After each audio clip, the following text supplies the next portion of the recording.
ஒரு நிமிஷம் இந்த வீடியோவை ஸ்கிப் பண்ணாதீங்க. நீங்கள் இப்போது இந்த வீடியோவை பார்க்கிறீங்கன்னா, ஒருவேளை உங்கள் வாழ்க்கையில் யாரிடம் சொல்ல முடியாத ஒரு வழி இருக்கலாம். வெளியில் பார்த்தா எல்லாருக்கும் நீங்கள் சந்தோஷமாக இருக்கிற மாதிரி தெரியும்.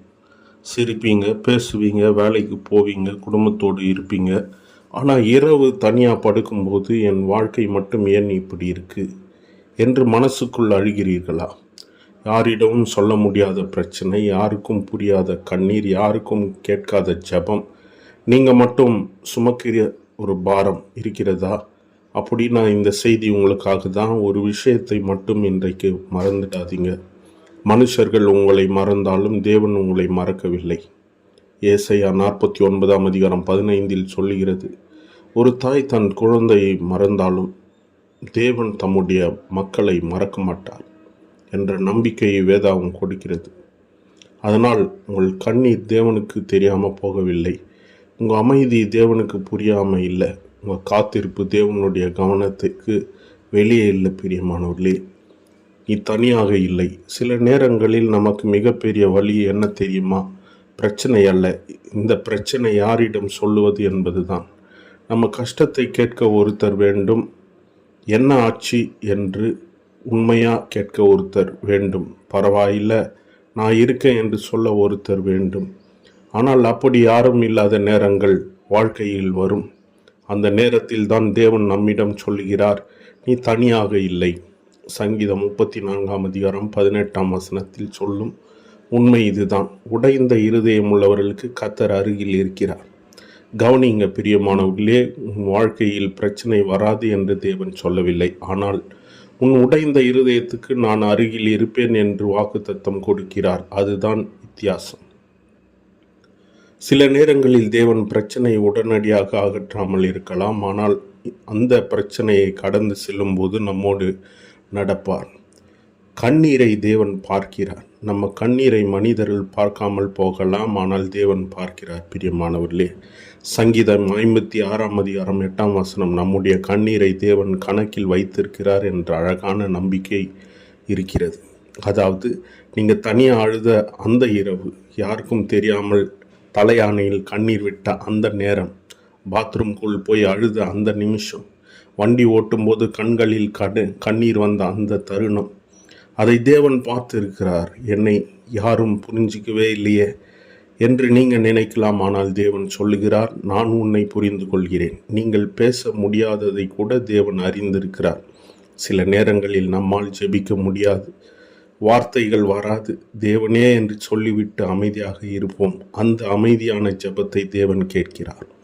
ரோமர் 8:26 சொல்லுகிறது, நாம் எப்படி ஜெபிக்க வேண்டும் என்று தெரியாத நேரத்தில் ஆவியானவர் நமக்காக உதவுகிறார்.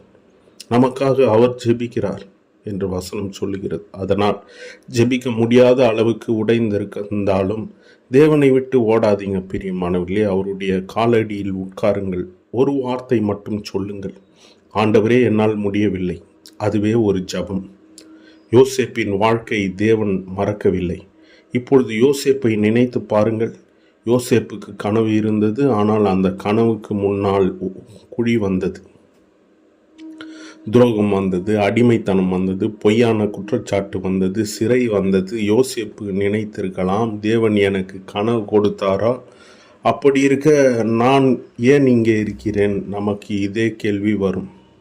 நான் தேவனை நம்புகிறேன், நான் ஜெபிக்கிறேன், நான் யாருக்கும் தீங்கு செய்யலை, அப்புறம் ஏன் எனக்கு மட்டும் இவ்வளவு பிரச்சனை? யோசேப்பின் வாழ்க்கை ஒரு பதிலை சொல்லுகிறது. ஒரு இடைக்கால நிலை, உன் இறுதி நிலை அல்ல. சிறை யோசேப்பின் முடிவு இல்லை, அது அவருடைய கதையின் ஒரு பகுதி மட்டுமே. ஆதியாகமம் 39:21 யோசேப்பு சிறையில் இருந்தபோது கர்த்தர் அவனோடு இருந்தார் என்று வேதம் சொல்லுகிறது. இதுதான் முக்கியம். சிறையில் இருந்தாலும் தேவன் உன்னுடன் இருந்தார். பிரச்சனையில் இருந்தாலும் தேவன் உன்னுடன் இருக்கலாம். காத்திருப்பில் இருந்தாலும் தேவன் உன்னுடன் இருக்கலாம். நஷ்டத்தில் இருந்தாலும் தேவன் உன்னுடன் இருக்கலாம். அதனால் உங்கள் தற்போதைய சூழ்நிலையை வைத்து உங்கள் எதிர்காலத்தை முடிவு பண்ணாதீங்க பிரியமானவர்களே. இது முடிவு இல்லை. ஏன் தேவன் தாமதிக்கிறார்? இது பல பேருடைய கேள்வி. நான் இவ்வளவு நாள் ஜெபிக்கிறேன், இன்னும் பதில் வரவில்லையே, எவ்வளவு நாள் காத்திருக்கணும், என் வாழ்க்கை எப்போ மாறும்? நண்பர்களே, தேவனுடைய தாமதம் என்பது தேவனுடைய மறுப்பு என்று அர்த்தம் இல்லை. சில நேரங்களில் நாம் கேட்பது உடனாக கிடைக்காமல் போகலாம். ஏனென்றால் நமக்கு இப்போது தேவைப்படுவது என்ன என்று நமக்கு தெரியும். ஆனால் நம்முடைய முழு வாழ்க்கைக்கு என்ன நல்லது என்று தேவனுக்கு தெரியும்.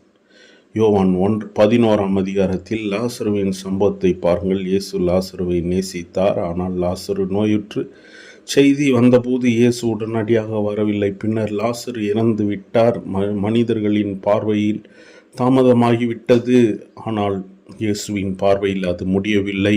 அங்கே தேவனுடைய மகிமை வெளிப்பட்டது. இதிலிருந்து நாம் கற்றுக்கொள்ள வேண்டியது, நம்முடைய நேரம் முடிந்துவிட்டது என்று நினைக்கும் இடத்தில் கூட தேவனுடைய வேலை முடிந்திருக்க வேண்டிய அவசியம் இல்லை. உன் மதிப்பு பிரச்சனையால் குறையாது. சிலர் இப்பொழுது தங்களை பற்றி தவறாக நினைக்கிறார்கள். என்னிடம் பணம் இல்லை, வேலை இல்லை, என்னை யாரும் மதிக்கவில்லை, என் திருமணம் சரியாகவில்லை, நடக்கவில்லை, என்னுடைய குடும்பத்தில் பிரச்சனை, என் வாழ்க்கையில் தோல்வி, அதனால் நான் பயனற்றவன் என்று நினைக்கிறார்கள். தயவு செய்து அந்த வார்த்தையை உங்களை பற்றி சொல்லாதீங்க. உங்கள் தற்போதைய சூழ்நிலை உங்கள் மதிப்பை தீர்மானிக்காது. வேதாகமத்தில் தேவன் மனிதனை தம்முடைய சாயலில் படைத்தார் என்று ஆதியாகமம் 1:27 சொல்லுகிறது. உங்கள் சம்பளம் உங்கள் மதிப்பு இல்லை, உங்கள் வீடு உங்கள் மதிப்பில்லை, உங்கள் வேலை உங்கள் மதிப்பில்லை, மற்றவர்கள் உங்களை பற்றி சொல்லும் வார்த்தைகள் உங்கள் இறுதி அடையாளம் இல்லை. தேவனுடைய பார்வையில் நீங்கள் மதிப்புள்ளவர்கள். உடைந்ததை தேவன் பயன்படுத்த முடியும். ஒரு உடைந்த பாத்திரத்தை பார்த்தால் நாம் என்ன நினைப்போம்? இது பயன்படாது. அதனால் தேவன் அப்படி பார்க்கவில்லை. 2 கொரிந்தியர் 4:7 பொக்கிஷம் மண் பாத்திரங்களில் இருப்பதை பற்றி பவுல் எழுதுகிறார். அதாவது நாம் பலவீனமாக இருக்கலாம், நாம் உடைந்திருக்கலாம், நாம் தோல்வி அடைந்திருக்கலாம், ஆனால் தேவன் நம்மை பயன்படுத்த முடியாதவர்கள் என்ற அர்த்தம் அல்ல. பிரியமானவர்களே, உங்கள் காயம் ஒரு நாள் வேறொருவருக்கு ஆறுதலாக மாறலாம். நீங்கள் கடந்து வந்த கண்ணீர் ஒரு நாள் இன்னொருவரிடம் நானும் இதை கடந்து வந்திருக்கிறேன், நீயும் கடந்து வருவாய் என்று சொல்லும் சாட்சியாக மாறலாம். அதனால் உங்கள் கடந்த காலத்தை வெறுக்காதீங்க. தேவன் அதை உங்கள் எதிர்கால சாட்சியாக மாற்ற முடியும். இன்று நீங்கள் செய்ய வேண்டியது என்னவென்றால், இன்றைக்கு 3 விஷயங்கள் மட்டும் செய்யுங்கள். 1, தேவனிடம் உண்மையாக பேசுங்கள். பெரிய பெரிய வார்த்தைகள் வேண்டாம். தேவனே, எனக்கு பயமாயிருக்கு, என்னால் முடியவில்லை, நான் உடைந்திருக்கிறேன், எனக்கு வழி தெரியவில்லை என்று சொல்லுங்கள்.